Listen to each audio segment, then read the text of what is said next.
Hey everyone, welcome back to the channel. In this video, I'll show you how to sign up for the Capital One mobile app so you can manage your account right from your phone. To get started, download the Capital One app from the App Store if you're using an iPhone, or from the Google Play Store if you're using an Android device. Once the app is installed, open it on your phone. On the main screen, tap the option that says Enroll or Sign Up. If you already have a Capital One account but haven't used online banking before, this is where you'll create your login. You'll be asked to enter your personal information, such as your social security number, date of birth, and account or credit card number. This helps Capital One verify your identity. Next, create your username and password. Make sure your password meets the security requirements and is something you'll remember. You may also be asked to set up security questions or enable Face ID or fingerprint login.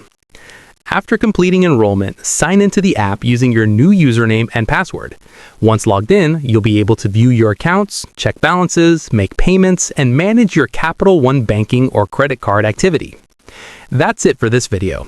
If this tutorial helped you sign up for the Capital One app, make sure to like, subscribe, and leave a comment if you have questions. Thanks for watching, and I'll see you in the next one.